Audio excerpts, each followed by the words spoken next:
when Perry and I got into doing these things, we were inviting people like her and Randy. Nope, wouldn't have any. I'm going to start the audio.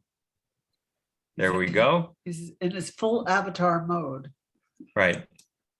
And let's see, what did I want to start with? I had this, Were we going to do a little meditation first? I don't know. I don't.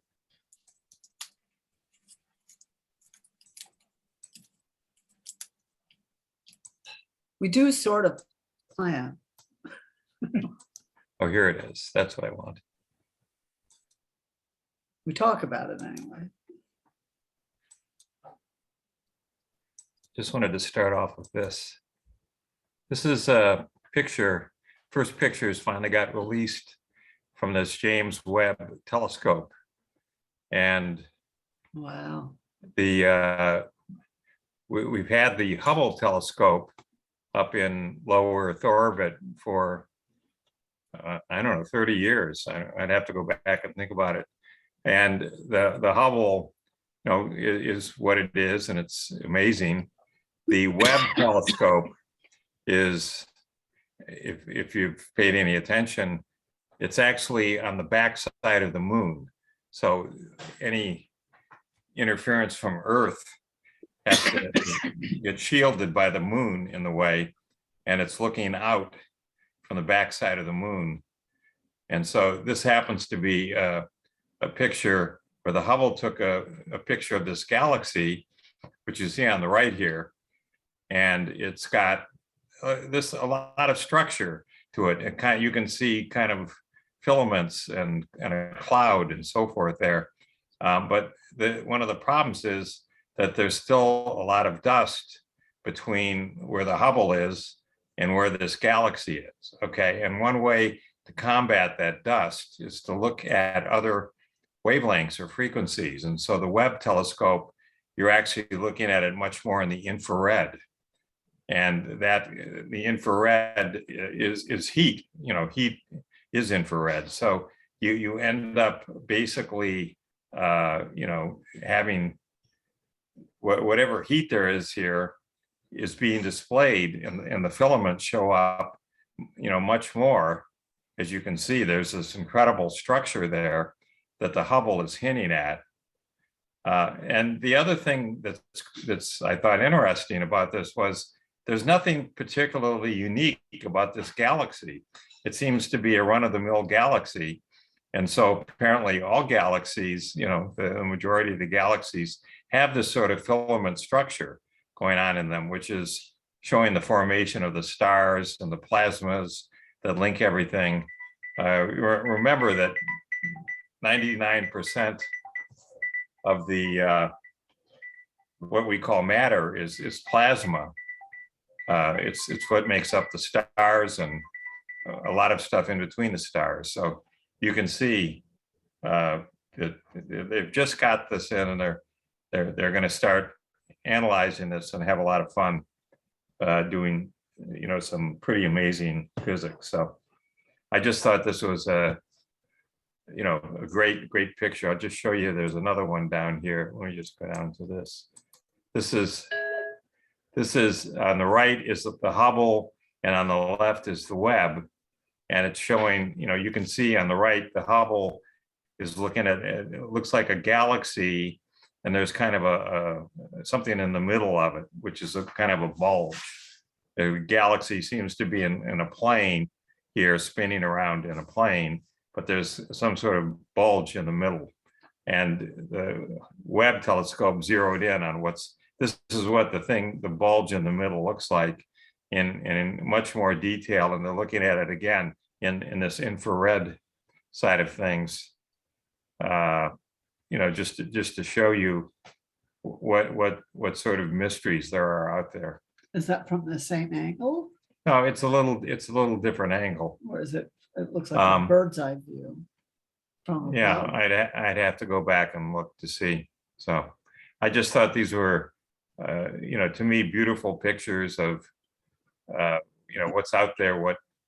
It's hard to beat these astronomers for photos when you look at their photo galleries of nebulae and stars and gas clouds, and it's truly amazing. So to me, it's great beauty.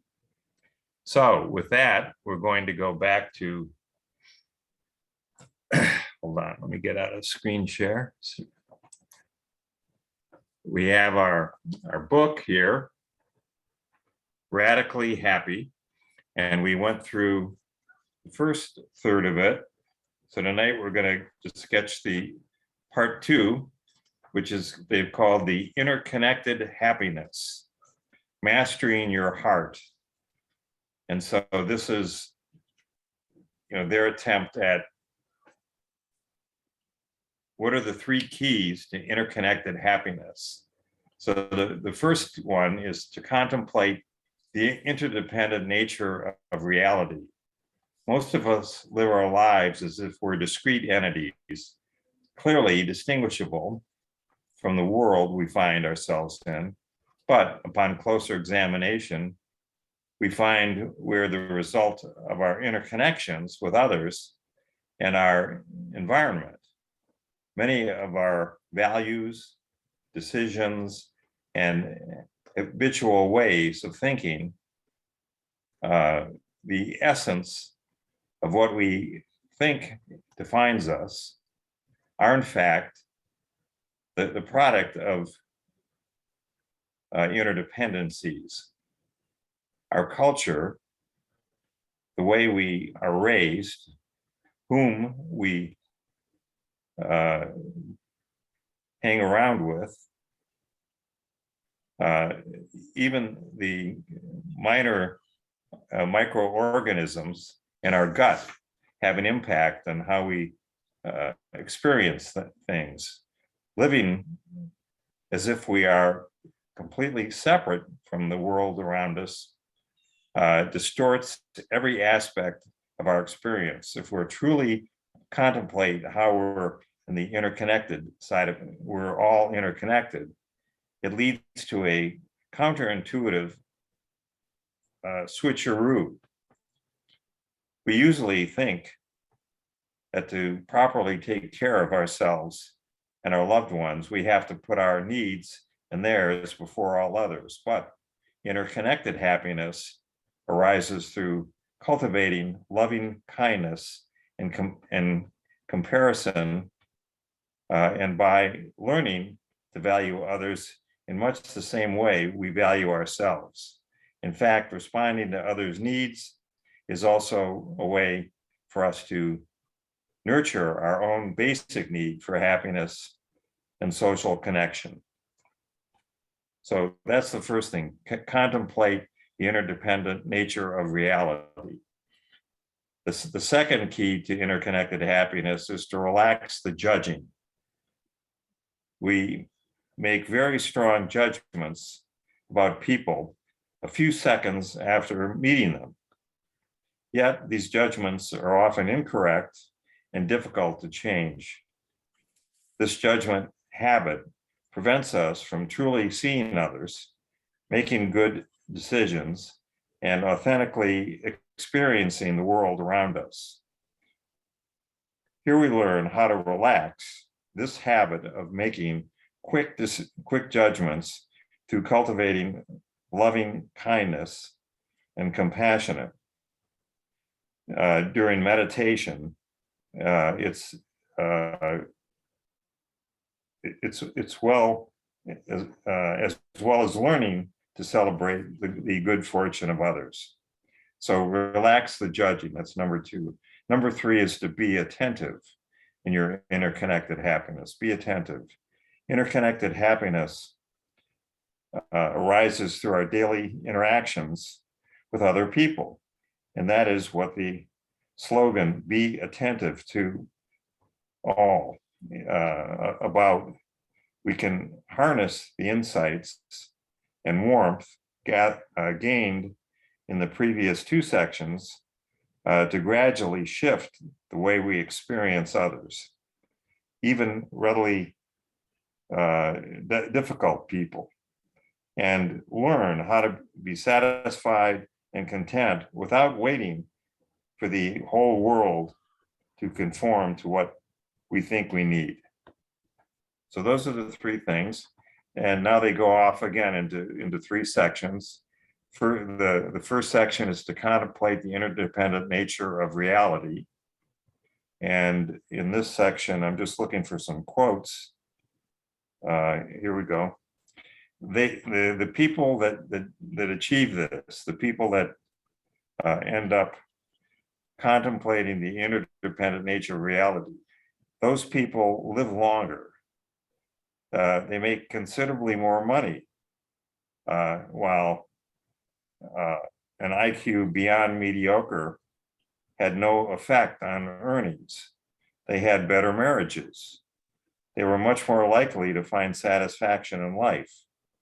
Growing old with grace and vitality has more to do with how we live our lives than with our genetic makeup.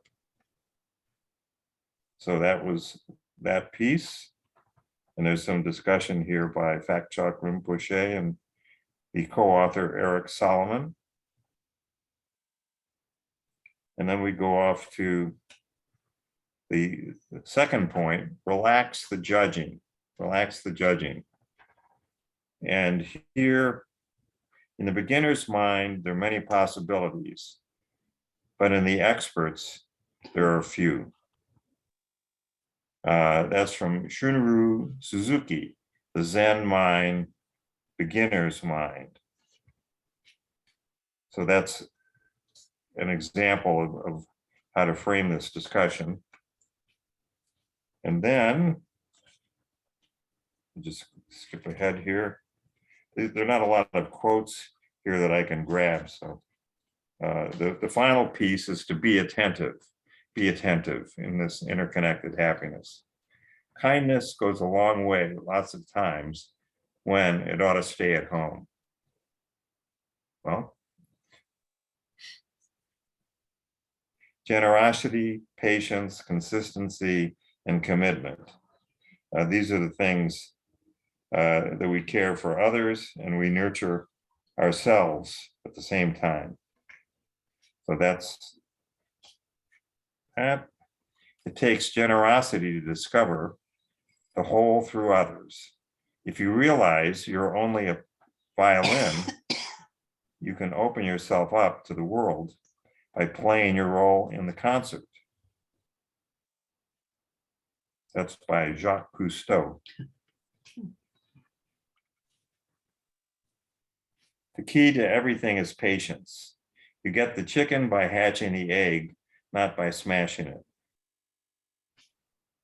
Or this one, if you learn to enjoy waiting, you don't have to wait to enjoy.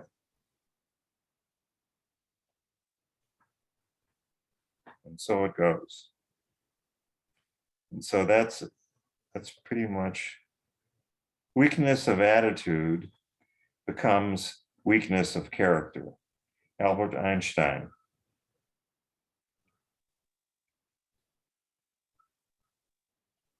And then there's simply as a daily plan for interconnected happiness.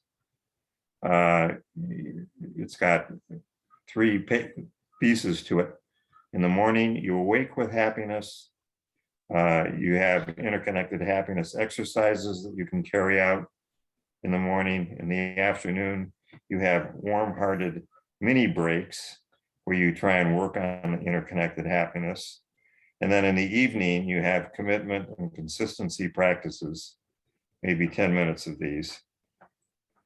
And so it goes. So that's the part two of radical happiness. And then we'll, as you can see, we're making good progress.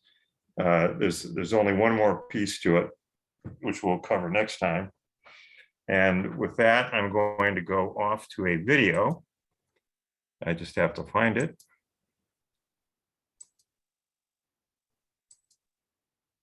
Here it is.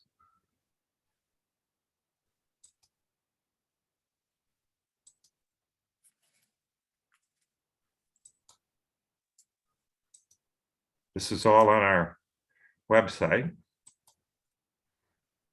The power of mindfulness Hey, Bart and Marjorie, I did have one question for In you. rush hour traffic, you can remain perfectly Okay, hold calm. on. Go ahead. So on the website, is there a search function? I couldn't Search. find one. Search function.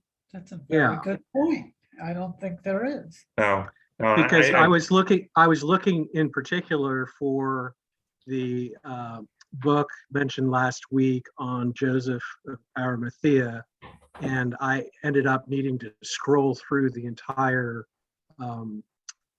recording to find the book in order to order.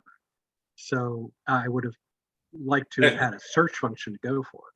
there is on the resources page a curated and supplemental bibliography.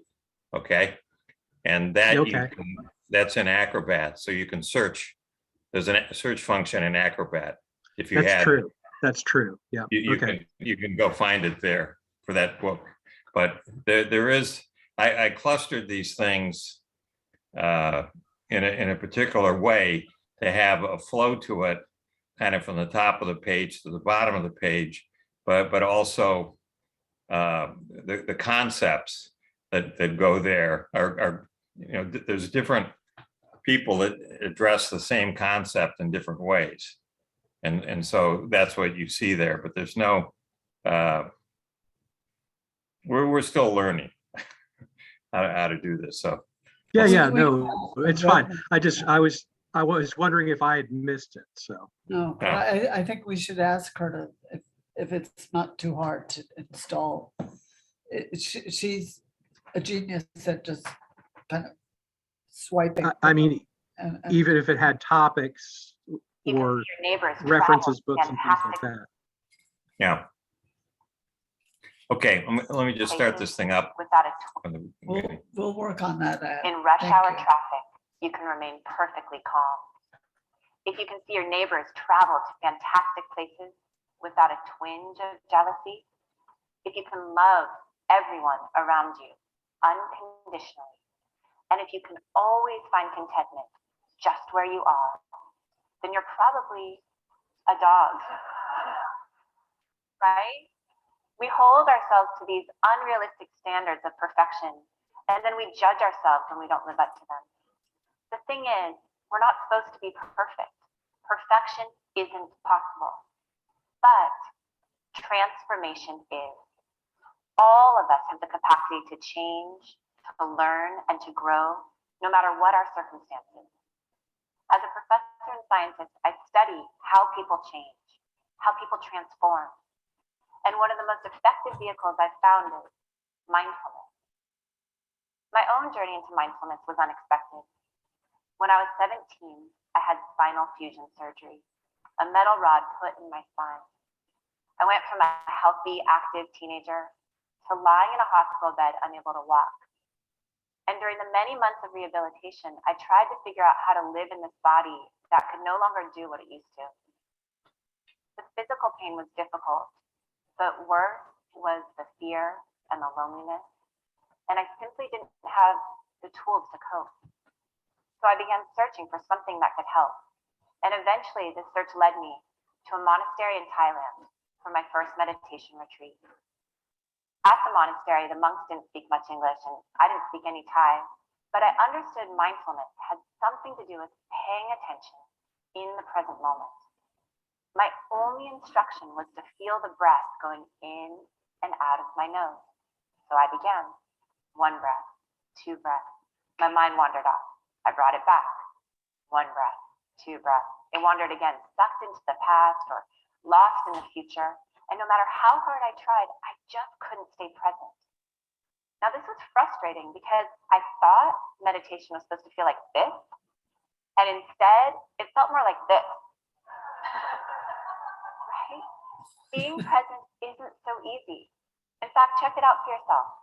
I've been speaking for about 3 minutes. Have you noticed your mind has wandered? All of our minds wander. Research from Harvard shows the mind wanders on average 47% of the time. 47%. That's almost half of our lives that we're missing, that we're not here. So part of mindfulness is simply learning to train the mind in how to be here where we already are.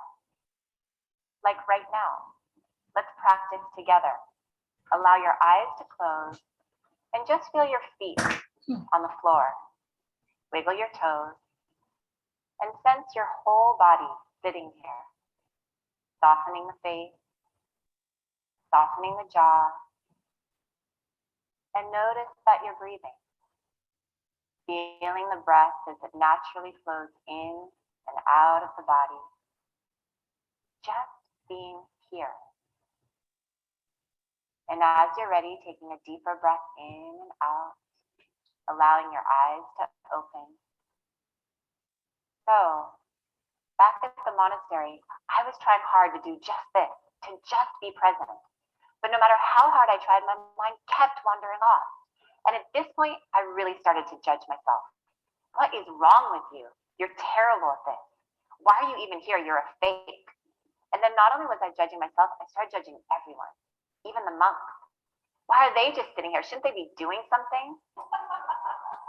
Thankfully, a monk from London arrived who spoke English. And as I shared with him my struggles, he looked at me and said, "Oh dear, you're not practicing mindfulness. You're practicing judgment, impatience, frustration." And then he said 5 words that have never left me. What you practice grows stronger. What you practice grows stronger. We know this now with neuroplasticity. Our repeated experiences shape our brain. We can actually sculpt and strengthen our synaptic connections based on repeated practice. For example, in the famous study of London taxi drivers, the visual spatial mapping part of the brain is bigger, stronger.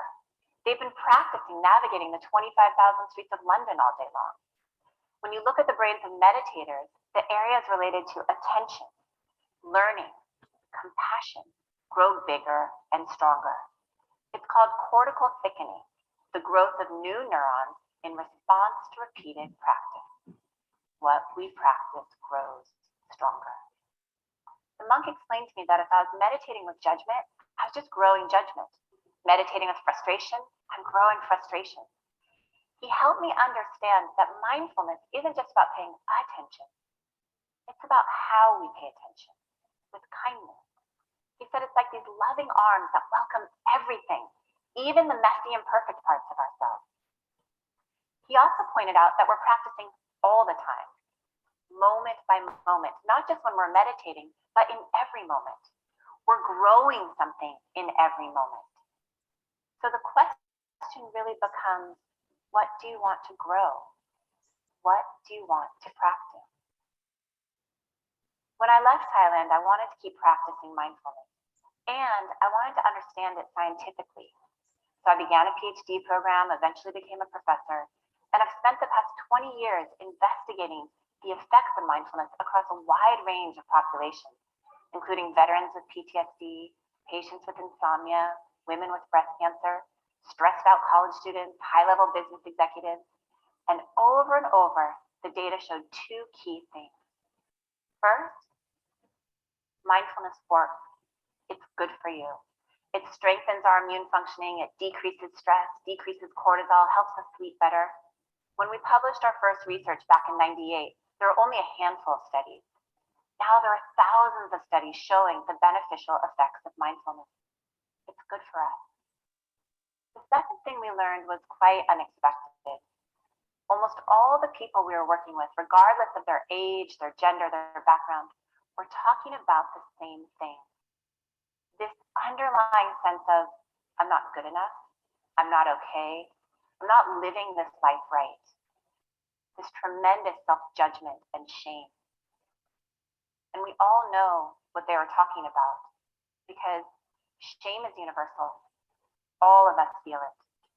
And worse, we have this mistaken belief that if we shame ourselves, if we beat ourselves up, we'll somehow improve. And yet, shame doesn't work.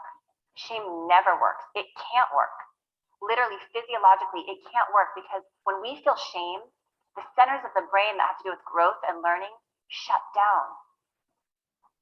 This fMRI shows the brain on shame. What happens is the amygdala triggers a cascade of norepinephrine and cortisol to flood our system, shutting down the learning centers and shuttling our resources to survival pathways.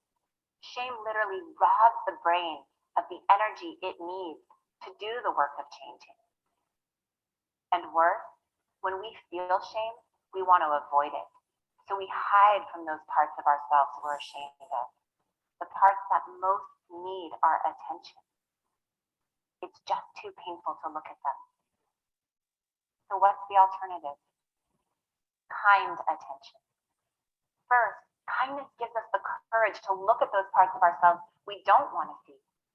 And second, kindness bathes us with dopamine, turning on the learning centers of the brain and giving us the resources we need to change. True and lasting transformation requires kind attention.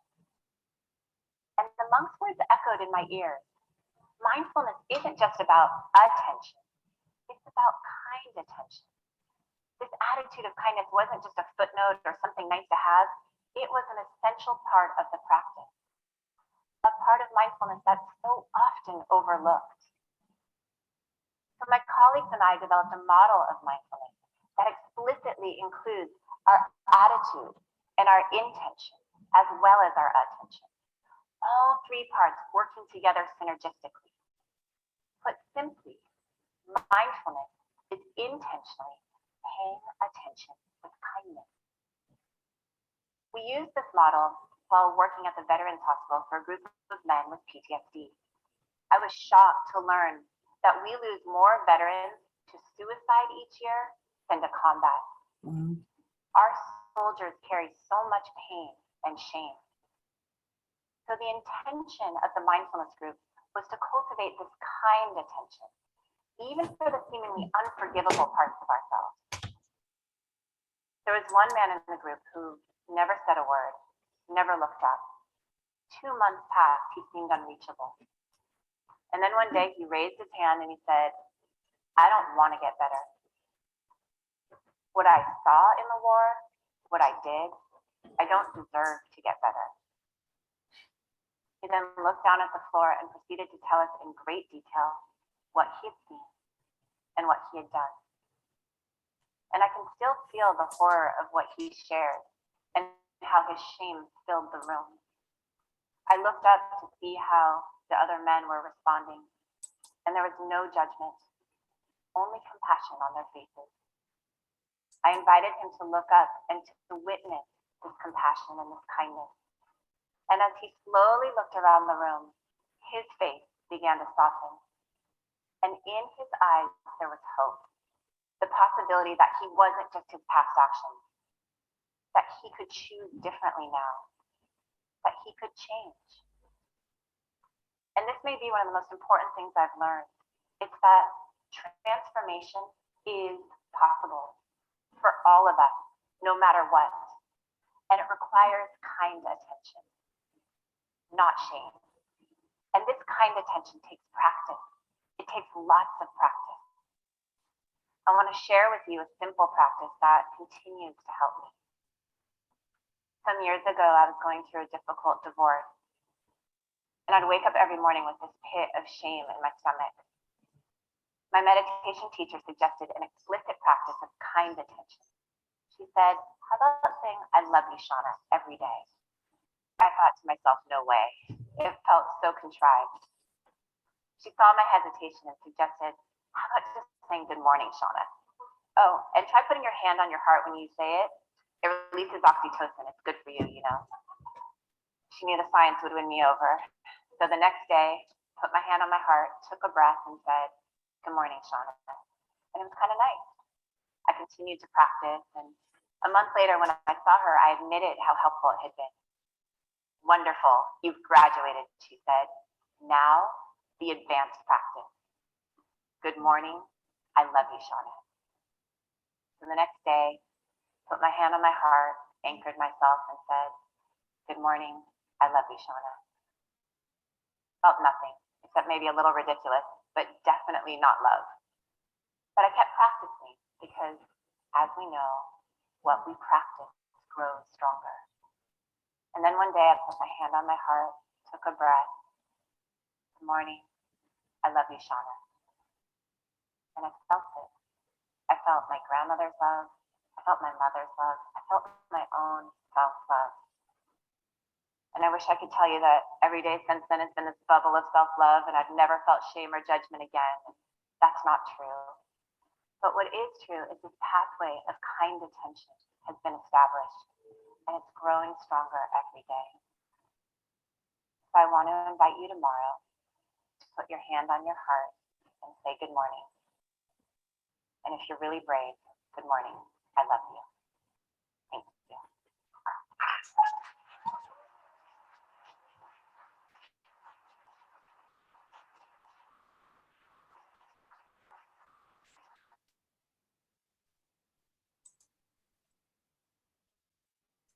Okay.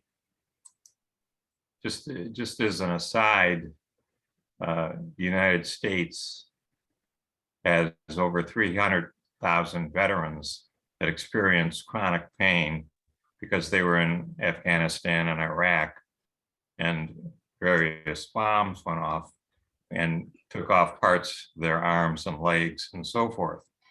Well, they experience what's called chronic pain.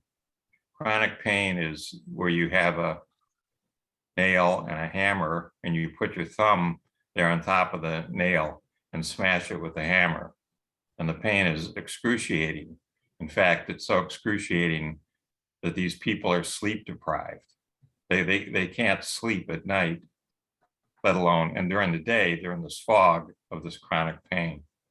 And so what happens, why they were talking about them giving up all hope, was that the idea to help them was to give them opiates. And the opiates were addictive. And it killed the pain, but it also killed their appetite. And so many of them just starved to death. And so it goes. So that's just an aside. Now, Marjorie? And I just want to add that you can learn to meditate away your pain. It doesn't necessarily block the pain or remove it, but it changes your relationship to it. And I had a friend when I lived in New York who did this with chronic back pain that was excruciating. And he didn't want to get hooked on drugs. And, a few months into it, I said, "So how's it going?" He said, "Well, I guess the pain is there, but I don't get so worked up about it. I'm able to separate from it. I'm able to detach from it." And he said what they told him was, you may still suffer, but you won't suffer the same way over your suffering. It helps with that second level of suffering. And I saw his whole facial expression change. It just kind of melted. He seemed less distracted and more present, and it really changed him. And every now and then I'd check in. I'd say, "Well, is the pain still there?" He would say, "Yes, it's still there, but it's different." He said, "But they tell me if I keep up with this, it may eventually actually go away. Or you forget about it so much that it doesn't really matter." So I've always remembered that. Now I'm thinking he lives over in the Catskills. I should reach out to him and see how he's doing. Now, do you want to do anything on your piece on the web? Okay, This, we can do a share screen. Is that what you want? sure. Okay, hold on. I had something in mind that didn't come together this week. I wanted to do something on Mercury retrograde. But that'll still be good. Hopefully next week, or if this ends up taking 2 weeks, then in 2 weeks. So this is a new section of blogs on the website. We're going to get a few from Bart soon. But right now they're from me, and they're not all about astrology. They are mostly about astrology, but there are a few other things. And this is one. This was a critical essay that I was invited to write in 2002 for a college textbook known as Nonfiction Classics for Students. And it was a circuitous story of how they ended up asking me to do it. And I totally enjoyed it. And my blurb was that I'm a Jungian astrologer, writer, and graphic designer. And this is one of the first things that really, in my mind, brought Bart and me together. I had never met anybody else who knew anything about this guy who really had an alternative theory of evolution, an alternative to Darwin's. And Bart was totally familiar with him. He immediately emailed me like 6 different derivative essays by different people based on this man's work.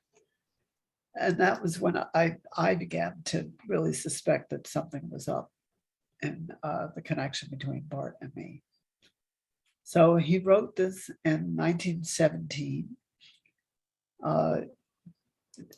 There's a lot, it's somewhat controversial, but it's got a Wikipedia page. Here's a list of the chapters, the table of contents.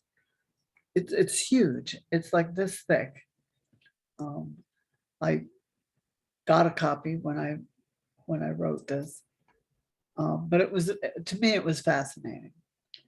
So I wrote this for the 2002 volume of this textbook. This company has been reconfigured at this point. I think it's now part of Gale Cengage, which is based in Canada now. And they do a lot of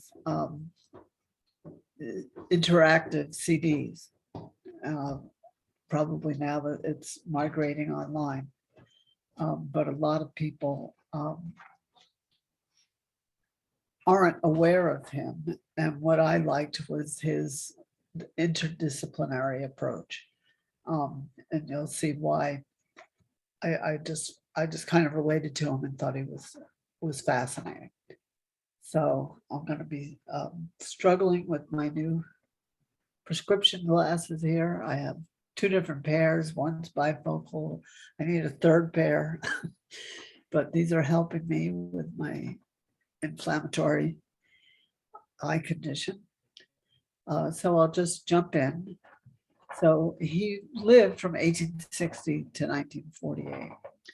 When the Scottish classicist, mathematician, and naturalist Darcy Wentworth Thompson wrote On Growth and Form in 1917, Darwin's theory of revolution was not only relatively new, it was at the height of intellectual fashion, certainly within the scientific community, if not with the religious community. Thompson's highly original thesis on morphology, the branch of biology that examines the forms and structures of living organisms, dared to question the principle of an ever upward, magically directed, ascending spiral toward perfection that Darwin had put forth as the notion of natural selection in his seminal work, The Origin of Species, in 1859. Where Darwin draws frequent analogies from nature to a cow breeder culling his herd, Thompson sees the physicist's underlying harmony of cause and effect. He sees energy interacting with matter in mathematical terms. If Thompson's work was regarded as controversial in its own time, because it first of all questioned and then largely ignored this prevailing assumption of an inevitable progression toward a supposed ideal, today his work would seem nothing less than heretical or refreshing, depending on one's point of view. Nowadays, Thompson's audacity is all the more striking, particularly as his challenge to Darwin comes from the scientific and not the creationist quarter.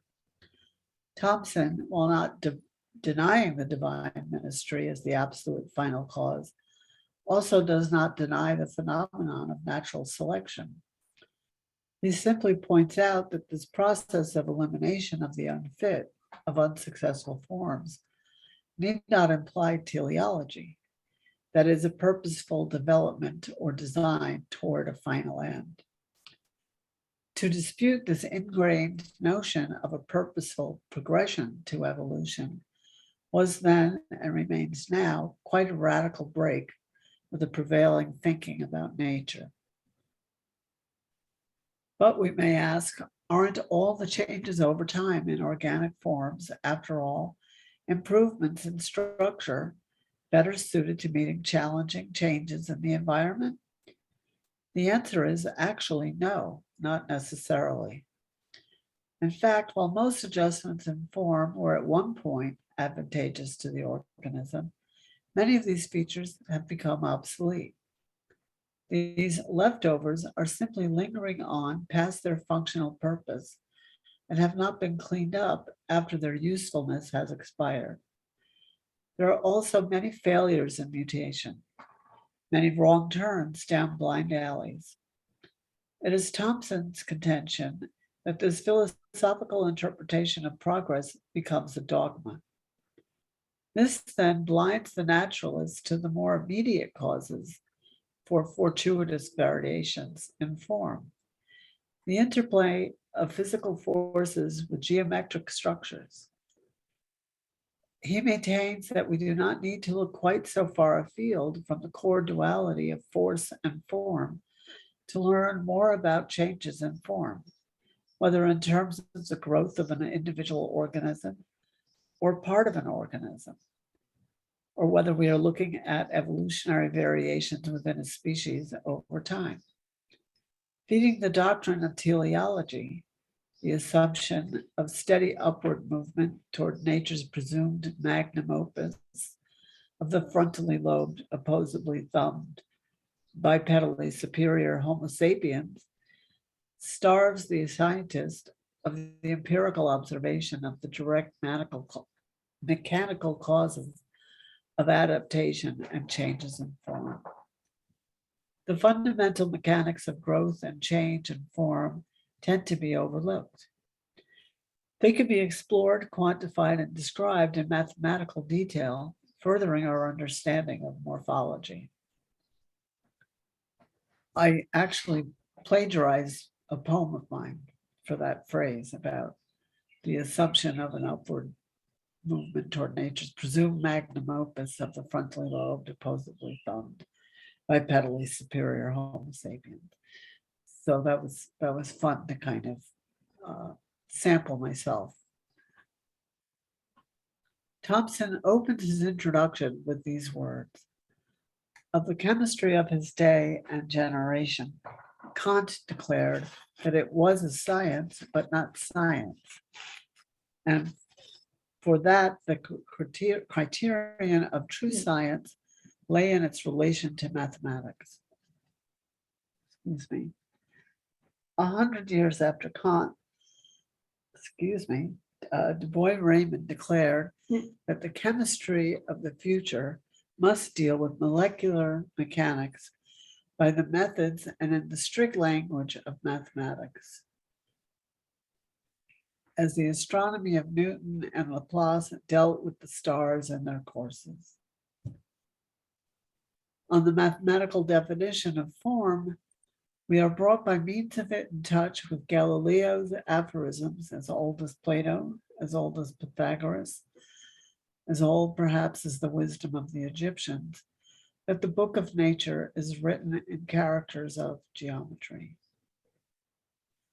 Thompson sees the application of physics and mathematics to the field of zoology as no less an occasion for awe in the face of natural phenomena than the prevailing teleological assumptions. He feels his approach enhances an even deeper appreciation of the intricacies of the ultimate mysteries of life. Thompson expresses his love of nature and wonder at its mysteries in such poetic terms that this has been called as much a work of literature as a work of science. It could also be called an extended meditation on the mathematical patterns inherent in nature everywhere, from the inorganic crystalline structures of snowflakes to the spirals in a nautilus shell, to the curves of a living and growing ram's horn.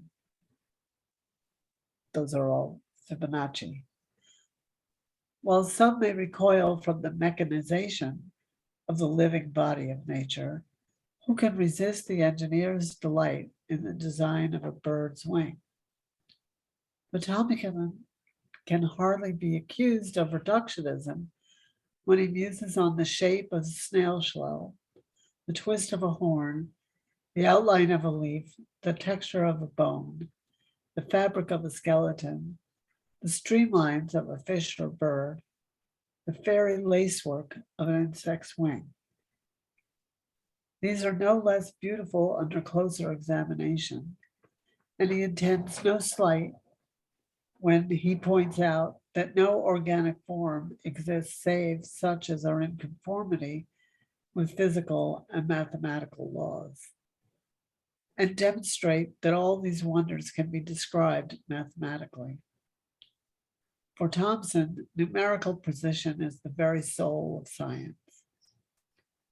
He elaborates, to seek not for ends, but for antecedents is the way of the physicist, who finds causes in what he has learned to recognize as fundamental properties or unchanging laws of matter and energy.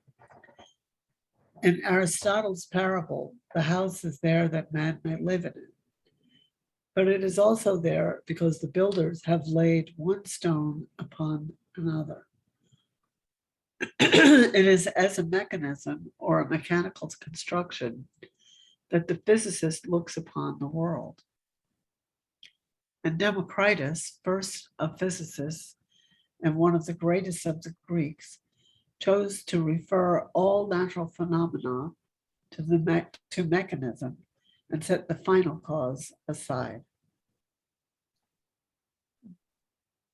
Throughout On Growth and Form, Darcy Thompson's unique perspective as a triple scholar is called into play. His fully professional background within each discipline does more than just add to the others. There is a blending between them. They have been chemically combined to create a new alloy. His grounding in classics and mathematics assures that he has read and even translated not only Plato and Aristotle, but Archimedes, Euclid, Pythagoras, et al. He brings the full depth of his decidedly Greek sensibility and insight to bear on his astute observations of nature. Thomson was not only a modern Renaissance man, he was an embodiment of one of his favorite principles, synergy. The interaction of two or more agents or forces so that their combined effect is greater than the sum of their individual effects. This is exactly the cumulative effect of his arguments. They combine to form a perspective as multifaceted as one of Thomson's beloved dodecahedrons, a 12-sided geometric figure. So just for this group, I snuck in our astro dice as examples of dodecahedron. So he was really into bubbles, and bubbles collapse into dodecahedrons. Each chapter takes a small question of form. He had wonderful illustrations, by the way, and all kinds of diagrams and graphics. So it's an incredible book in that light. Each chapter takes a small question of form and examines it from one angle and then another and then another, in much the same way that Bach introduces a simple melodic phrase, which is then amplified and extended and interpolated by various instruments. Various points invite reciprocal counterpoints. A certain tension escalates in the call and response. And then there is an explosion as the individual elements come together and develop their own dance, and a full fugue emerges. We need not anthropomorphize the celestial engineer working out the immediate advantages of hollow-boned birds' wings with a slide rule and protractor. The laws of nature, divinely inspired, do that naturally. The solid-boned birds, whose more rigid, heavier wings weighed them down, or which snapped in the wind, were eliminated from the gene pool, allowing the hollow-boned specimens to thrive and multiply. Thin cylindrical tubes, by the very nature of their shape, tend not to buckle under their own weight or under the outside loads or pressure, such as wind. Thomson celebrates the success of this model in a detailed mathematical contemplation of the interplay of forces and stresses in the air pressure working against the wing and the structural resistances and advantages in the actual construction of the wing. He illustrates his points with ancient and recently discovered ratios and formulas excuse me, in such a way as to suggest that the aerodynamic circumstances themselves, interacting with the developing organism, gave rise to the wing's design. Similarly, the strength of a tree is directly related to the wind pressure it must withstand.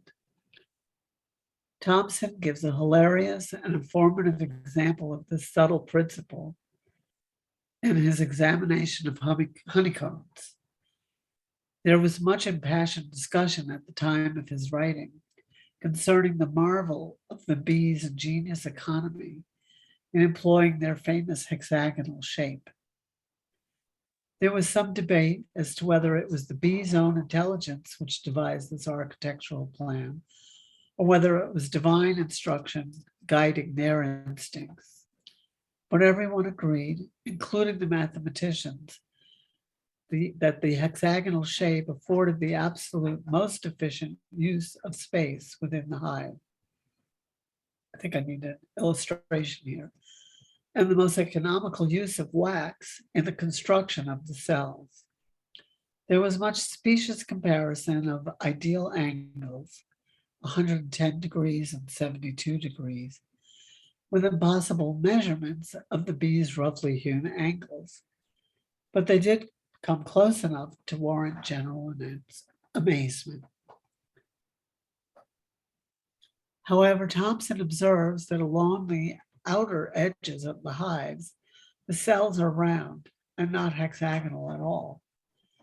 In other words, when the cells of the hives are not adjacent to other cells, they do not assume the shape of a hexagon. He further observes that as the bees are working, they are not creating flat edges to the sides, but rather simple rounded out hollows or cylinders. The tubular cell walls only become flat by default as neighboring bees scrape down adjacent walls to a final degree of thinness, each working to maximize the interior area of his cell, pushing up against the adjacent cells of his neighbors. Thomson drives his point home with the observation that when soap bubbles, for this matter, are amassed together, their spherical shape tends to distort and collapse into flat edges where the bubbles walls meet. He concludes his discussion of this subject with the simple fact of geometry that a circle can be surrounded by exactly 6 circles of similar size. This is something you see in sacred geometry all the time. And hence any natural circular or spherical cluster flattens into a hexagonal honeycomb shape, be it soap bubbles or living cells or honeycombs, provided the material with which they are constructed is pliable enough. It is a necessity of physical law, geometric mathematical law, that they assume this shape. In short, honeycomb cells are hexagons because they have to be. Actually, flat circles become hexagons, but spheres become dodecahedrons. We can observe the same packing phenomenon in crates of oranges or the compressed faceted flesh of pomegranate seeds. And they have the pentagram facets to each cell of the pomegranate.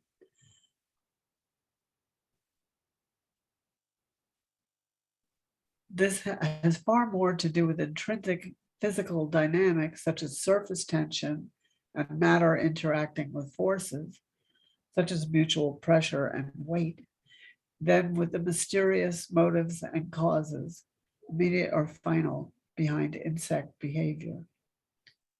This is but one example of why it is important for naturalists to take physics and mathematics into account. This is a very clear and simple illustration of what Thomson means when he asserts that the form of an object is a diagram of forces. I love that.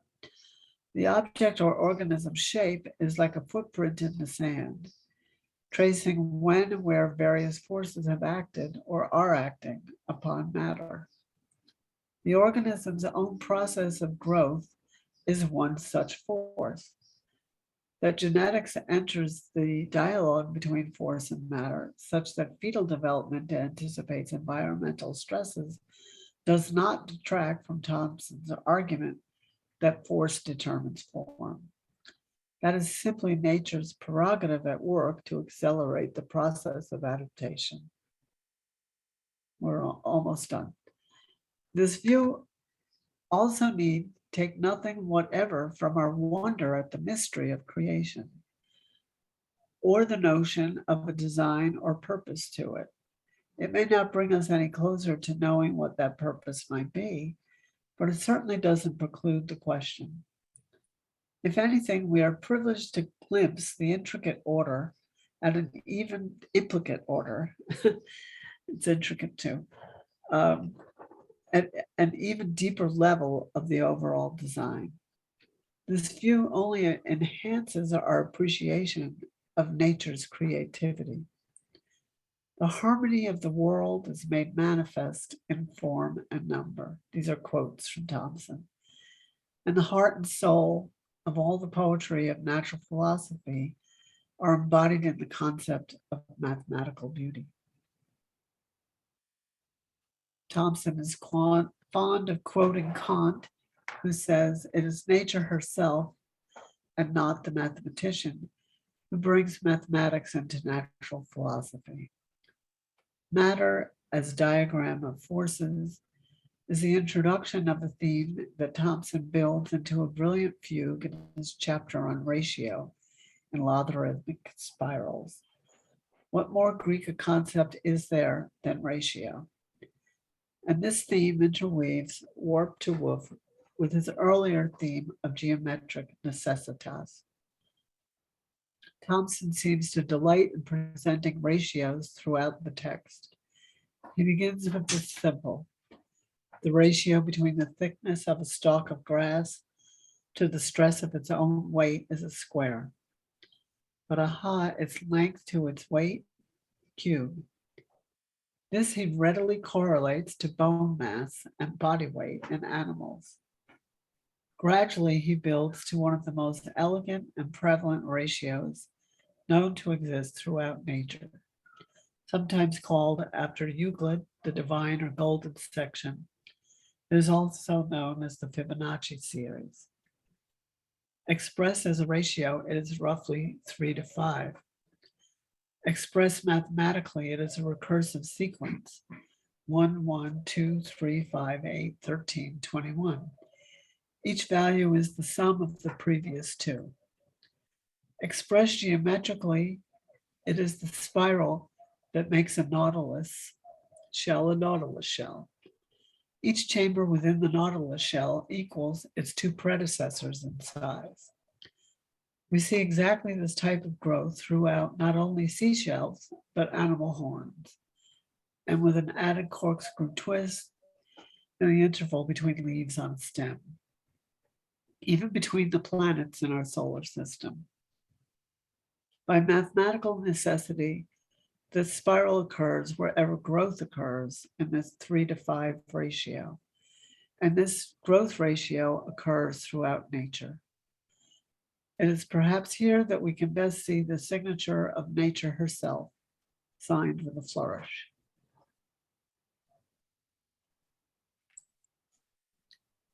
So there we have it.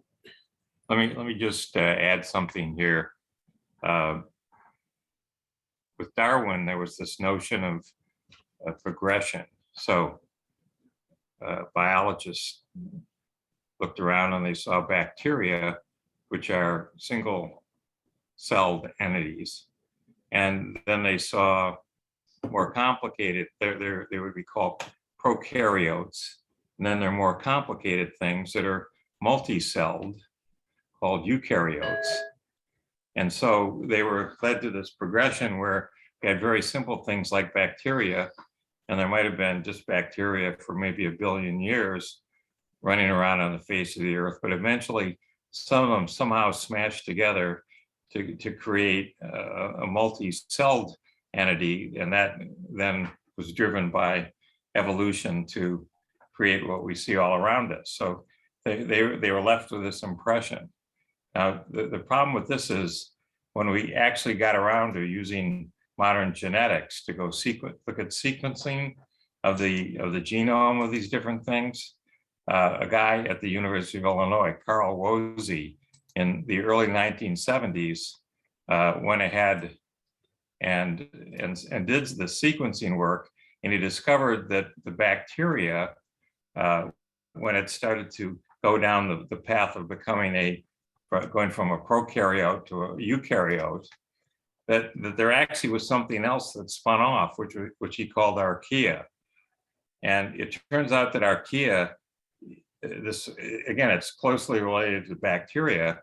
It's what's in the gut of your stomach. Okay, this is among the most ancient of all the biological entities, and it's really tough stuff because it's got to chew up the food. It has all these acids and everything to chew up and digest and break down whatever foods you're eating. So the archaea is doing this stuff inside you, and it was simply missed by all these people. And then when they went back and said, now how in the world do we explain this?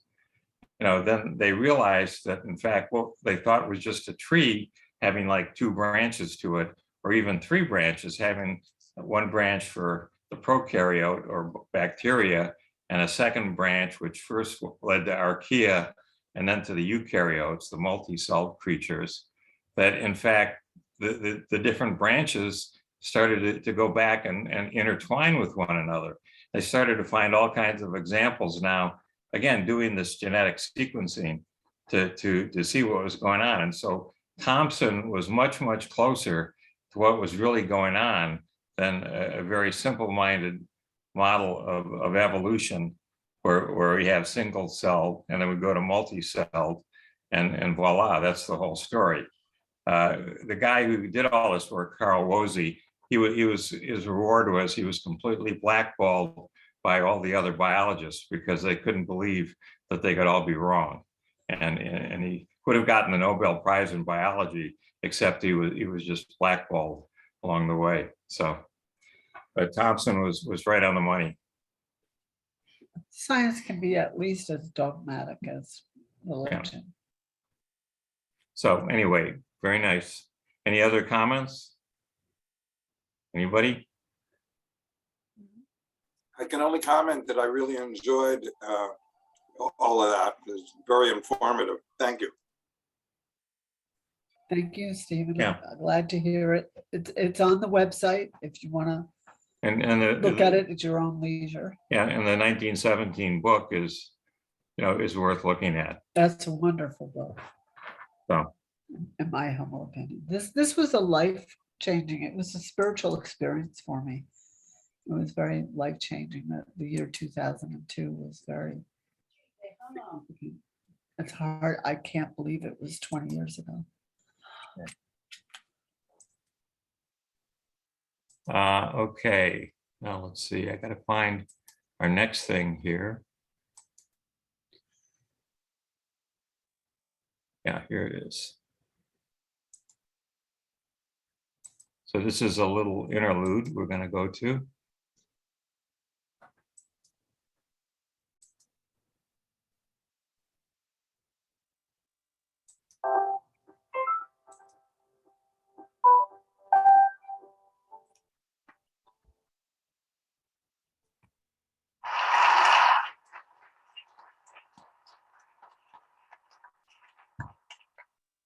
Have you ever felt that you had a great idea if you could only figure out how to get it out? Or wondered, is there some way that I can learn to express my creativity?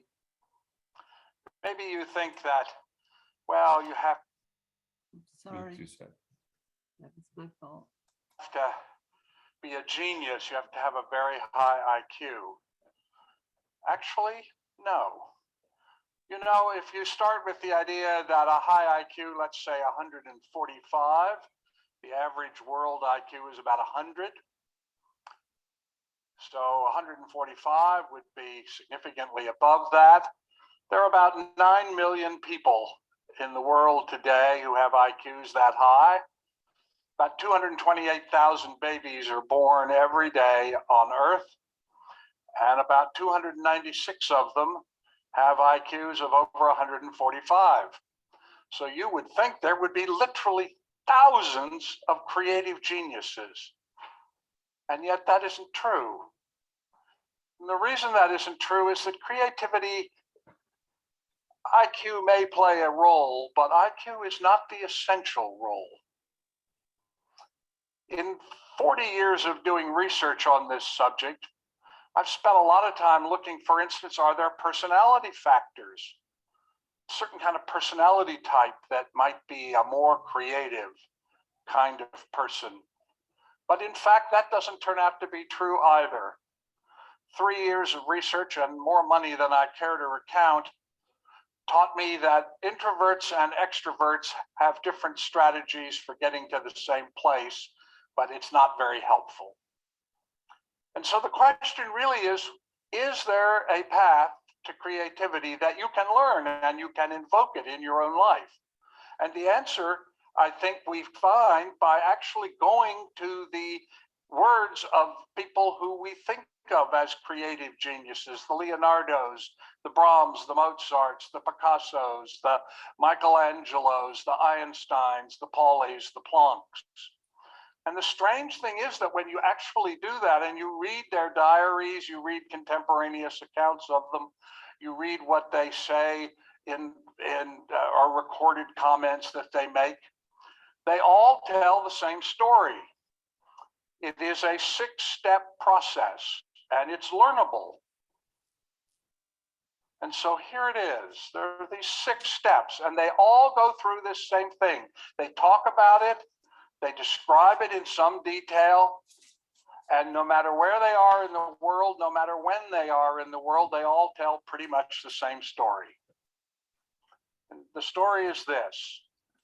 If you want to invoke your creativity about anything, you first of all have to become a master of the craft that you're working in. That's whether it's baking or physics. You have to master the craft. And the reason you have to do this is that only mastering the craft will give you the measure of discernment that you need in order to be able to properly evaluate what you're doing.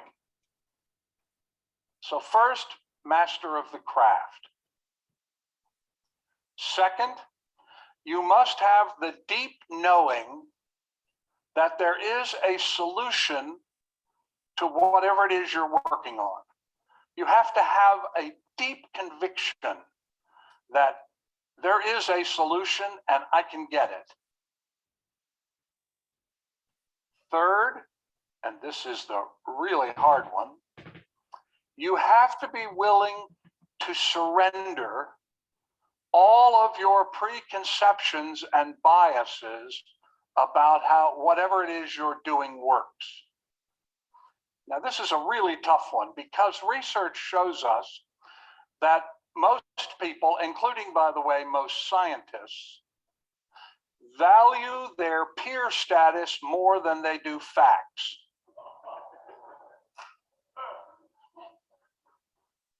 Think about that for a minute. A man named Dan Cahan at Yale has published 2 big monographs on this issue about people who will tell you, oh yes, I only care about facts. I'm a fact person. And then some fact comes along that doesn't fit their worldview. And well, I believe in facts, but not that fact. And so the key step in this process is you must be willing to surrender your preconceptions.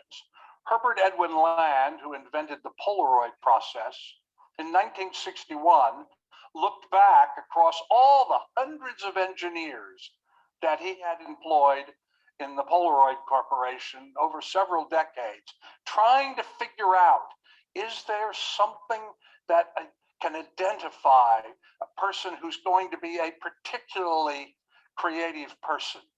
And he said he finally realized that the key to it was, he said, I now know that what I need to search for is engineers who are competent at their craft, but who have the capacity to surrender the way they think in the past so that they look with fresh eyes at old data. And when they can do that, then the creativity occurs. So you have to surrender all of your preconceptions. And it's harder to do. You can look at the political process that's going on now, if you can bear to do that. You can look at academic disputes, and you see over and over again that when you really get down to it, what's going on is a debate about people who find it very hard to give up old preconceptions. The next step is you must have some technique of inward lookingness. Now, there are a lot of ways to do this. Meditation is one that is particularly beneficial and that people have easy access to, but there are all sorts of ways to do this. Einstein says that he saw relativity after an illness. He was spending the afternoon just lazing around in a canoe, and he looked, and suddenly he said, I saw how relativity worked. The French mathematician Poincaré said he was walking across the street, having labored to try to resolve a mathematical conundrum, and suddenly he saw it. It came in an instant. René Descartes had, on the 10th of November, had 3 dreams. He was a young French officer serving in the Dutch Republican Army and was in the city of Ulm, and he had been struggling with what became analytical geometry, the bridge between algebra and geometry, and he went to bed, climbed up, it was very cold, and he had one of those Russian stoves where you have a little sleeping platform, and he climbed up above that, and he lay down, and he had 3 dreams. And he describes these dreams in great detail. And he said, out of those 3 dreams, I saw a wondrous science. But it took him 18 years to figure out how to express it for other people. So then we come to the aha moment. And this is typically described as a period of about 10 to 20 seconds. It is described as a timeless time, a spaceless space. It is a kind of connection with something greater than oneself. In research, we are now calling this non-local consciousness, this aspect of consciousness which is not physiologically based. This is the part of us that we seem to be looking at when we look at near-death studies. This is the part that seems to play a big role in creativity. Thomas Kuhn, probably the leading philosopher and historian of science in the 20th century, talks about this experience, and he says his scientists that he talked to speak of the scales falling from their eyes, of suddenly having clarity about something that they previously could not see, because they had developed the ability, and this is the key to the whole business, the ability to hold intentioned, focused awareness, to attain it and sustain it. That's what meditation is doing. That's what, in Leonardo's case, he would sit on the edge of a little stream and look down at the shallow water as it played over the rocks, and he would just stare at this and allow it to mesmerize him. Nietzsche says he was walking around Lake Silva when he just suddenly got the concept that became Thus Spake Zarathustra. Over and over, these people describe this experience. Tesla says he saw the electric motor as he was walking across the park.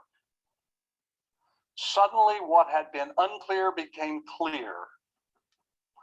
And they were able to do this because they developed some technique for holding intentioned, focused awareness, which allows you to let that still small voice emerge into your conscious mind so that you can see it and act on it. And the final part is you must be able to explicate and replicate. You must be able to explain what as you have experienced, and you must be able to help other people so that they can replicate it. Now, you may not discover relativity. I'm sorry to tell you that. It may not be your goal to figure out some deep, fundamental, philosophical, scientific truth. But that does not mean you cannot create powerful change. I'll just give you two examples. There is an anonymous Chinese person from the 2nd century BCE. None of us know their name, who invented ice cream. How many of you know Louis Lasson? Louis Lasson owned Lewis's Lunch Stand in New Haven, Connecticut. And in 1900, he invented the hamburger. In most people's lives, the hamburger and ice cream plays a bigger role than relativity.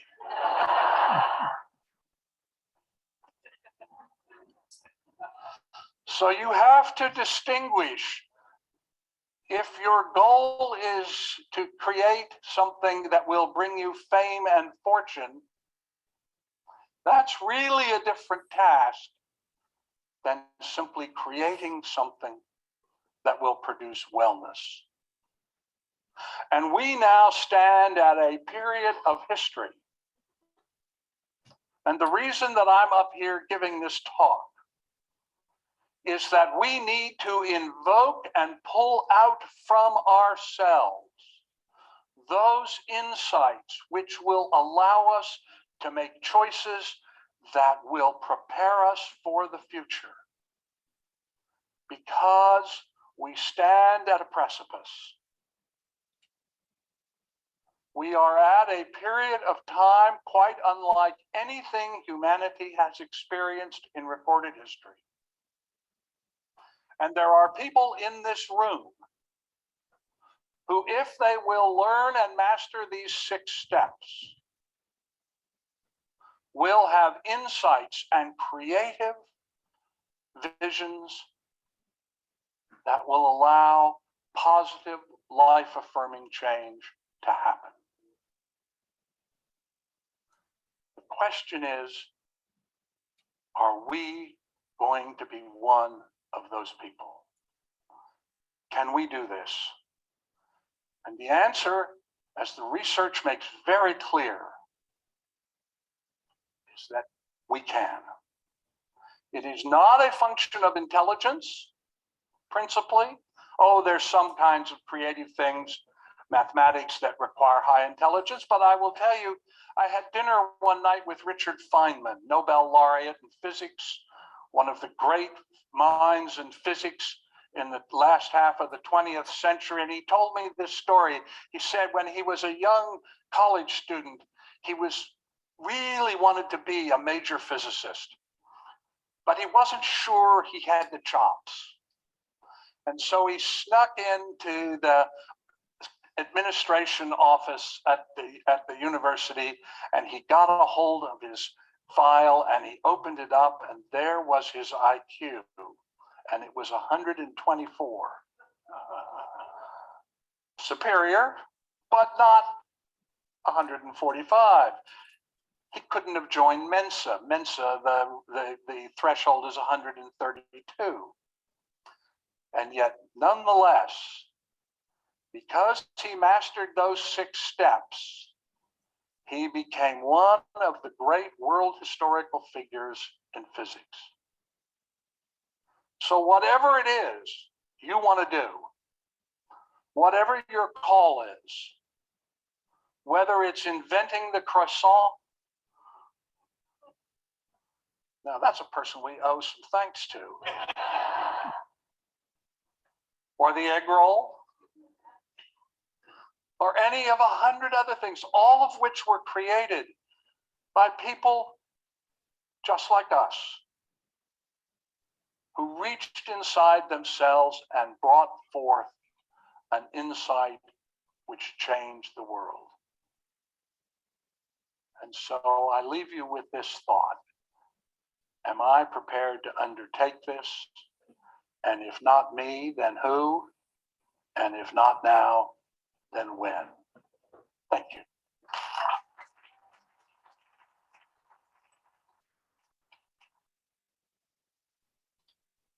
So there you have a little introduction to creativity. Welcome to a world of Oops, edge wait, computing I'll on the just back up fastest, because most secure platform this is for on. next gen. I didn't get the 6 things. It's the second time I've listened and tried to. Yeah, well, I feel can, pretty stupid. yeah, no, I understand. I'm just going to give you some anecdotes here. When I was at Bell Laboratories, there was a solid state physicist there, Phil Anderson, who received the Nobel Prize in Physics. Anderson was doing work in what we now call solid state physics, but his ideas in solid state physics had direct analogs into high energy particle physics. And in fact, Anderson was one of the first people to propose going to string theory as a way to describe what was happening with the particles that we see all around us.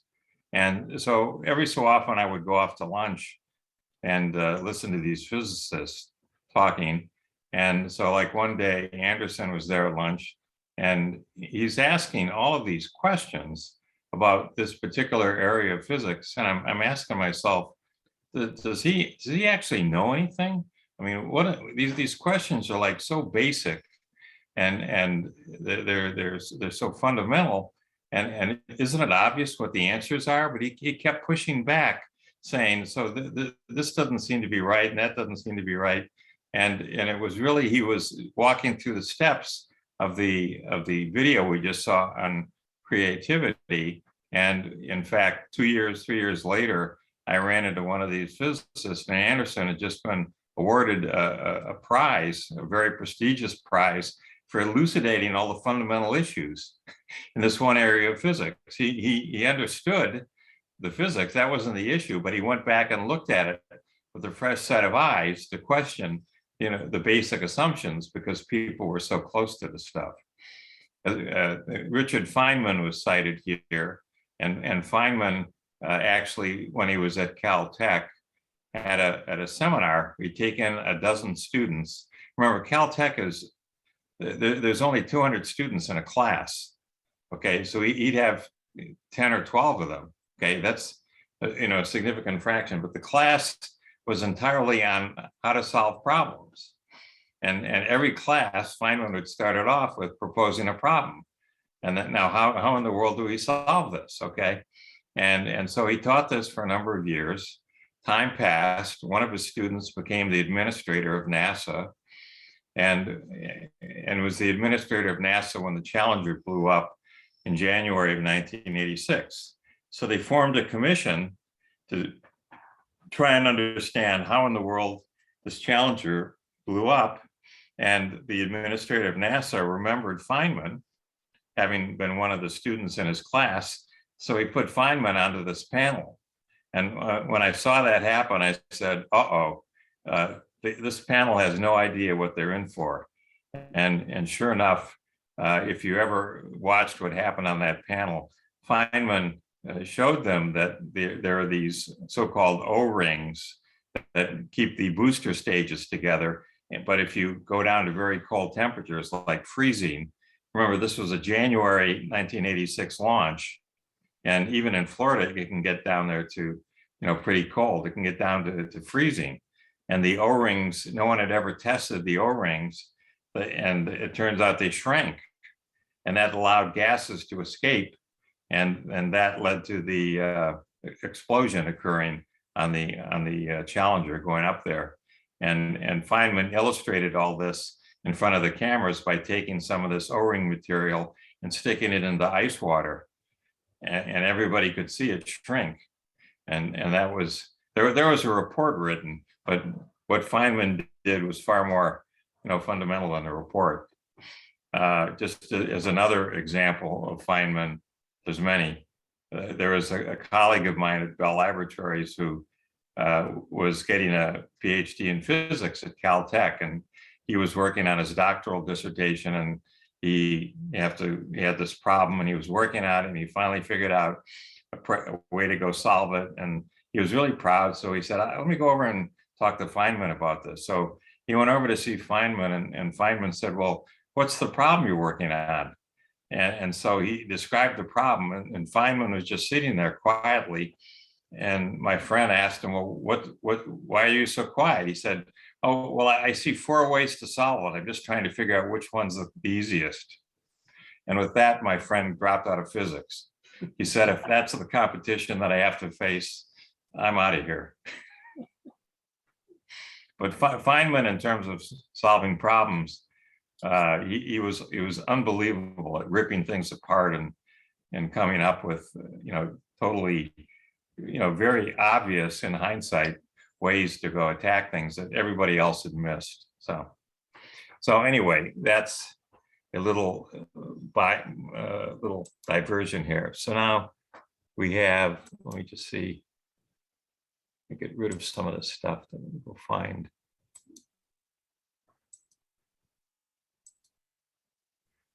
Okay, we've been talking a lot about the need for these higher dimensions. Oh, yeah, this is good. And so We're glad Stephen is here. the argument for needing more dimensions than just the 3 for space and 1 for time that we have, the argument has been that there's much, much more energy than we realize in the world around us. And in fact, it ends up vibrating or resonating, not just in the dimensions we're in, but in these other dimensions that are in some sense nearby, but they're so-called compactified dimensions. So in 1954, a Italian mathematician, Eugenio Calabi, proposed a particular set of structure for space. So instead of saying that space was just 3 dimensions and it just went on forever, he allowed some little structure to it, some little wrinkles in space that would be making things just a little bit off from what you think was going on. And his basic idea was that this is probably what we've got. We think we've got these 3 dimensions plus time, but actually there's a little crinkles in what we call space. It's very, very small, very scales incredibly small, and that leads to a lot of the interesting phenomena that we see all around us. So the guy that you see here in this video is Shing-Tung Yau, and Yao started working in the early 1970s when he was doing his doctorate on this conjecture that Calabi had about these what are called manifolds. Locally, they look just like 3 dimensions, but as you get away from any point, you start to see little crinkles, little structures to these things. And so Yao worked away in this, and he gave a little talk at a conference, informal talk, and he was arguing that what Calabi had proposed was false. There are no such manifolds that exist, and it's just the wrong thing to do. So Calabi was there in the audience, and he grabbed Yao here and he said, this is really interesting. Could you write this up and let me look at it? And so Yao started writing it up, and he kept having problems with exactly why does this follow from that, and why does that follow from that, and then he realized that what he proposed, which was that these manifolds didn't exist, in fact, he was showing that they did exist. And so what Calabi had proposed, which were called conjectures, Yao then proved. So that's why they're called Calabi-Yau manifolds. And no one knows how many of these there are. They think there might be something on the order of 10,000 different Calabi-Yau manifolds. But Yao decided to go write a book. And the book describes his activities in mathematics with string theory, and then with these so-called higher dimensions, which are these Calabi-Yau manifolds. The thing to keep in mind here, what's interesting to me, is that in the 1960s and 1970s, when particle physics was going at it, and people had discovered hundreds of these particles, string theory was going to be the thing that would describe all of these particles in this one wonderful theory. And what really happened over that period of time was the attention shifted from the particles to the arena of the particles, to these manifolds, these Calabi-Yau manifolds. And that was really where the action has been, but it's been highly mathematical, and it hasn't really been physics. That is, no one's come up with really some meaningful experiments they could run that would test anything other than the sort of canonical experiment, which is we start the universe up once again, which is not too useful because it's pretty hard to figure out how to start the universe up. But anyway, Yao wrote this book, and he's going to describe here some of the thinking that went on. So just give you some idea of why these hidden dimensions appear to be something that's worth digging into. And so here we go. He has a co-author of the book, Steve Naddis, who you see here, who's an excellent writer, but he's not a mathematician. But Naddis was able to work with Yao and come up with what I thought was a highly readable book. That's always a flag. If I think it's highly readable, that means it's incomprehensible. But anyway, this is what Yao has to say about what's going on. Thank you all of you coming here to listen to me and Steve. So Steve just mentioned that we met about 4 years ago. About that, I decided to start the book with him immediately. The reason behind that was that I found out Steve, of course, is an excellent writer, no question about it. But more importantly, he doesn't know much math. And why is it important? Because I think if a mathematician or even a physicist want to write this book, they will write too much technical detail to the extent that no general layman can understand the book. So since he does not know as much as a professional mathematician know about math, so I have to explain in great detail how to convince him what I know, and then he has to be able to write it in a form that general layman can understand. So I believe up to a large extent we succeed, and I hope you take a look at the book to convince yourself. Although I should say that this book is very different from many other books of similar type. I look at many books who write about math in general. They try to hide the most interesting part of mathematics. Either they write something which was discovered 400 or 300 years ago, so that we know what is it in high school, or just write some numbers and try to convince people that is what mathematics is about. Here we try to write what the frontier of mathematics is. And so as it is, if you go through this book and understand very well about the book, you will know very much about modern mathematics. As a result, it may be slightly more difficult to read than other books, but on the other hand, I think since Steve, who did not know that much math, can go over it and even write it in such a nice way, means that it will take a little bit more work for you to understand the book. But more importantly, one of the other reasons I want to write about this book is to explain to you the way that a mathematician do research. It's very much different from many movies or books write about mathematics. I remember I was in the airplane watching a movie, The Good Will Hunter, saying about a janitor in MIT was able to beat a guy who has a fused metal, which simply is impossible. We have to learn a great deal from the great mathematicians in the past 2,000 years, and they are all genius. We accumulate all the skill and all the genius of this great man to be able to go on. I don't believe any janitor can master all these techniques in a matter of a few hours. And we really study very hard, although we have a lot of fun. And so also there are also folks who want to say that only people who has mental problem could be a great mathematician. And of course, I hope I can correct you on this book. And well, I wear a tie, I'm a chairman. And so we are just scientists who want to understand universe or many important ideas in science through the way that we look at it from mathematics point of view.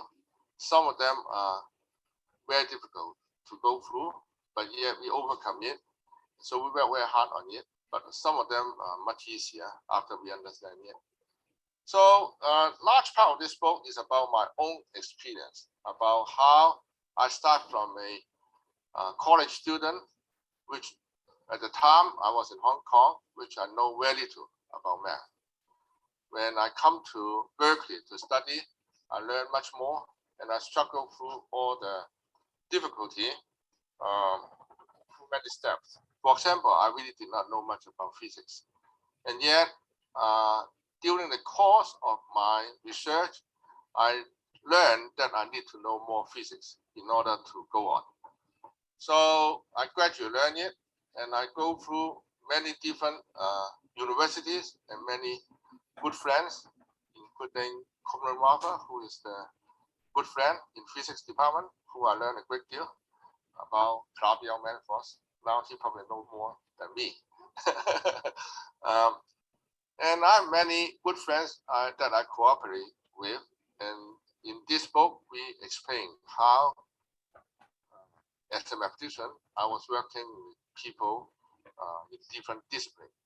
And we worked together in a very nice manner, and it was extremely productive, both for other subjects like physics, fundamental physics, general relativity, or to mathematics itself. As Steve mentioned, many of the important discovery in string theory may not be proved in the lab in CERN immediately, at least not in the next few years. But the demonstration and the inspiration of what it can do to math is extraordinary, probably never happened in the history in mathematics in the last 2,000 years. That nature or a subject in physics has so much impact on mathematics per se. There are many very, very difficult questions in math. Some of them, 100 years old problem, was solved only because of the inspiration that comes from string theory. Now, I should make it clear that these are mathematics that can be proved independent of whether string theory is right or wrong. And the result is so deep and difficult, it's impossible to believe that string theory is completely out of nowhere. It may not be able to explain exactly what the string theorists want to say, but it better explain something interesting. Because the coincidence cannot be that delicate. There are more than one or two problems that are solved in that way. There are numerous problems that were solved based on the inspiration of our colleagues in string theory.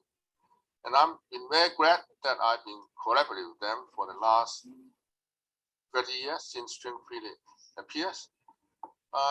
As I said, as a mathematician, I never thought about the so-called Calabi manifold has anything to do with physics at the beginning. But as Steve said, that I always felt that it's so beautiful and interesting, it must have some role in the understanding of the physics of nature. And indeed, it appears to my great surprise. After 8 years, I proved such a thing exists. Now, I should say that proving exists and such a thing is actually a very difficult task, mathematical speaking. We never thought that it should exist. And in fact, it was a pervading belief by all geometers that such an object cannot exist. And I tried very hard to prove it until one day when I produced an example demonstrate that such an object does not exist, did not exist. And then I was challenged by Professor Calabi, say that you should write down what you claim in order to convince me that the object does not exist. So I started writing down, and I could not reproduce the example that I thought exists. And this took me about solidly 2 weeks that I could not sleep day and night in order to produce such an example.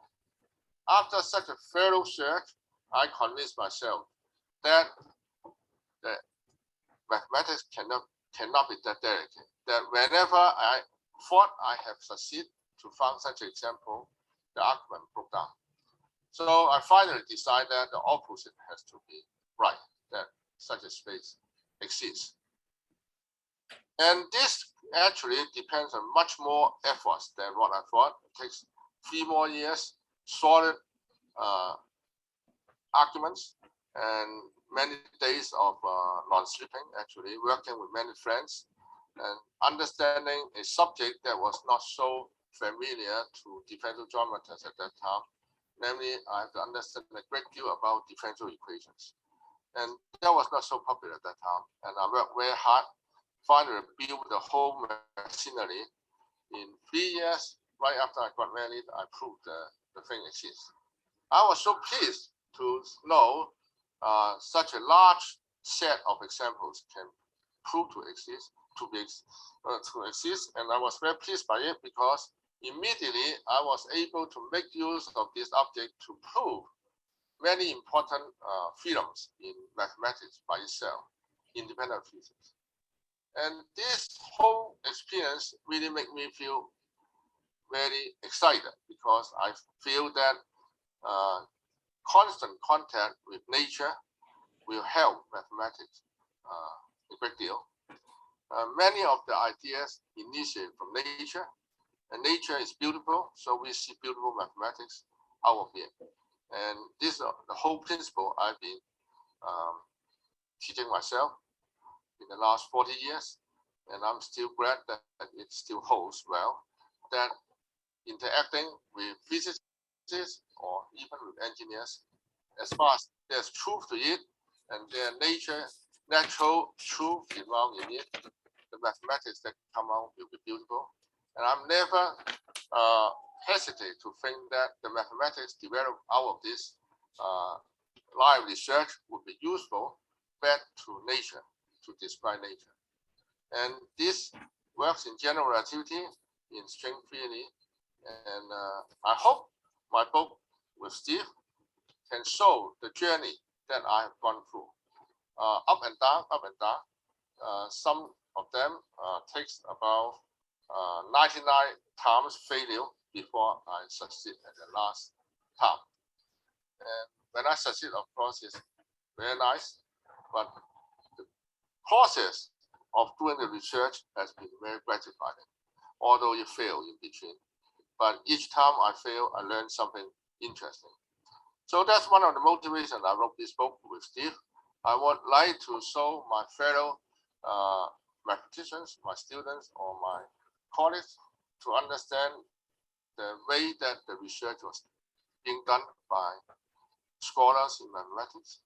And I hope that through this book, you can understand mathematicians better, that we are not real, not we are just standard person, scholar, scientist, but we work on it in a little bit different angle from people who does experiment. For us, numbers, figures, and all those things are natural experimental data for us, and they are good. Thank you. So I just wanted to give you a little taste there of there's the thing that's intriguing to me about this book is he's trying to describe what it's like to do research in mathematics. And a lot of people, they're boggled by, what do you mean do research in mathematics? What are you talking about? I remember having bad memories of mathematics in 4th grade and 9th grade and whatever. And so he's trying to show the process and what he goes through in doing all this stuff. And what he did, he by showing these the Calabi conjecture was in fact true, he received the Fields Medal. Fields Medal is the medal that's given to outstanding mathematicians under age 40 for a sustained body of work. So it's the thing that he proved is no minor thing. that these things even exist, let alone all the other theorems that he proved along the way as a result of what he was doing. And so it gives you that sort of flavor. But the thing is that there's an individual in string theory, Edward Witten, who is viewed as a mathematical physicist, but he's never received any really recognition in physics, but he did receive a Fields Medal, which is for mathematics. Okay, so a lot of physicists say, well, he's not really a physicist, he's a mathematician, but he's doing his work in string theory, and is done a lot of work with Yau, as you saw there. So it goes. So I'm just trying to give you a flavor for some of these other things. You can look at the book. I actually have a little write-up on this on the resources page there of the Calabi Yau manifolds and so forth. So you can look at that too. So with that, we got us up to 9 o'clock. Any questions, anybody? Any thoughts? We're still plugging through meditation, astrology, and science. Okay, we'll continue that. We'll probably be, that'll take us through August, I think. There's more than enough stuff to do there. Any comments, any questions? Does it beat watching the the January 6th TV shows. Anyway. Okay, have a great weekend, everybody, and we will see you next week. And any questions anytime, just give me a yell. Okay, bye-bye. Thank you. Same channel, same bat time.